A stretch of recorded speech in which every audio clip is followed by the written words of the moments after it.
are struggling to improve your credit score, this video is definitely for you. Hi guys, my name is Mamose and welcome back to my channel. If you are new, please don't forget to subscribe. If you are my returning soldier, thank you so much for the love and support.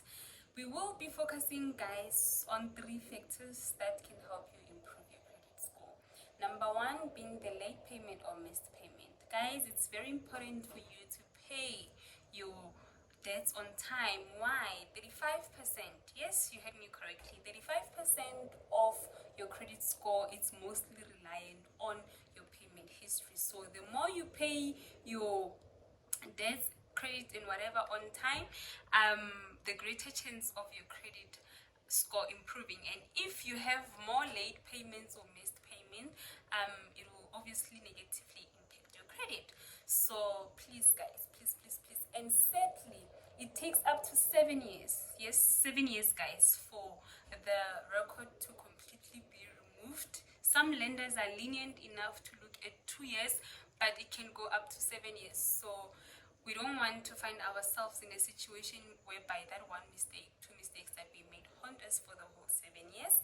And guys, once you miss that payment, the lender can increase the interest. If you were paying 12%, you can now pay 13% because the lender feels like you are now a risk. They've flagged you red and they want to cover their money as soon as possible. And for them to do that, obviously they need to increase the interest. And increasing the interest, it means that your installment is also going to increase. And they also have their right, it's within their right, guys, to have penalties and certain fees that they can also add on for them to ensure that they are fine from their side. It could be penalty, it could be an admin fee or whatever they call it, but please bear in mind that it is possible for them to make you suffer even more in terms of payment just because you missed a payment and you didn't pay on time. Anyway guys, if you have a good credit record and you miss the payment or you make a payment late, it can reduce your credit drastically. And if you have a lower credit, it can still impact you by staying stagnant, but it does not really affect it. But you paying on time, if you have a low credit score, it will help you to improve. And if you have a good credit score, it helps you to maintain it. So either way, it is very important for you to make sure that you pay on time. And guys, how do we make sure that we pay on time, and how do we minimize the risk of not paying on time? You can do that by number 1, if for instance you missed the payoff, immediately you remember, you can make the payment as soon as possible because lenders take up to 30 days to report the payment missed. So you can still have time, a chance to ensure that you do not have such on your record. Again guys, you can make sure that you know your payment cycle. Make sure that the day when they say it's due is already reflecting on the statement and everything is good to go, because not being able to do so, it can also be referred as missed payment, and we don't want that. And to avoid that guys, you can also make debit order, make reminders on your phone to remind you that hey, you need to pay because you really need to. Moving on to the next point, it's 30% credit card utilization. Why is it important guys for us to stick to the 30% credit card utilization? It is important because it helps us to maintain a good credit score. And how do we then make it possible? How do we then not jump the threshold of the 30%? You firstly need to know your credit limit. By knowing your credit limit guys, it will help you to then calculate your 30% that you need to spend on your credit card. For instance, if you have 1,000 credit limit, you can only spend up to 300 or less. And by so doing, remember, it helps you look good, makes you look responsible, makes you look like a person who can afford. So it is very important to do that. Very vital, very vital.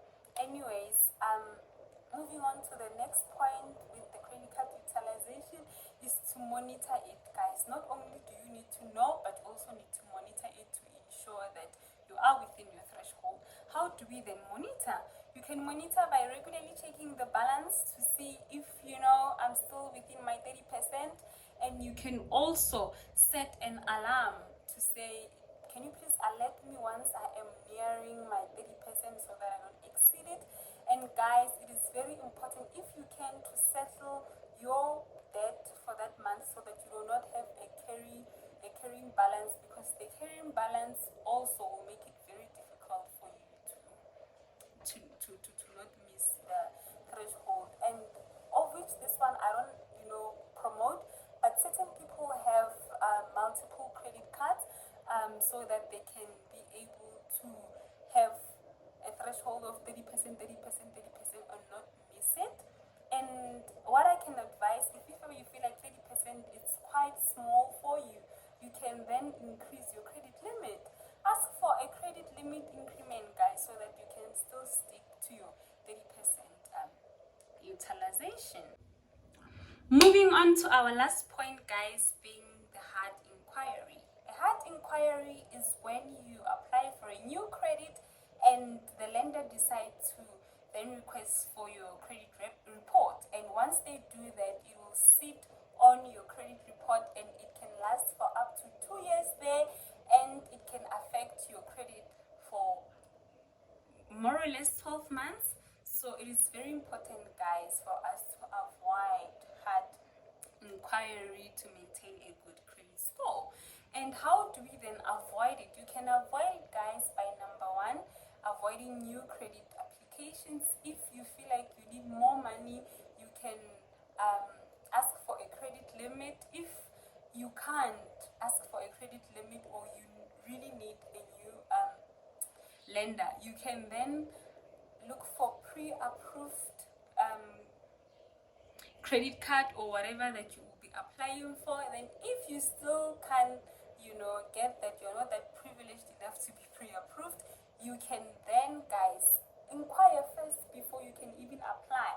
Because once you apply, you give the lender the authority to then go and make a hard inquiry on you, whether you approve or not. By you applying, it's by default. So let's avoid that by all means, guys. We don't want our credit report looking messy because we made drastic decisions. Anyways, guys, we also have unauthorized hard inquiries, whereby it can be due to fraud, or if you don't know, you've never applied to any lender and you're seeing it on your report as a hard inquiry, it is within your rights to remove it. How can you do that? You can contact the lender who believed it is important for them to do that hard inquiry on you and request them to remove it. And if you still fail, it is within your rights to contact those big credit bureaus in the TransUnion, Experian, and all other well-knowns that can assist you. You can do that on their portal online, and to remove it. And I mean, it is within your right to remove it because you don't know it. It's something that you've never applied for, and obviously they will need proof for that. You will need to provide them with proof to say, I've never applied there. And if they said I did, can they please send a contract showing that I really applied?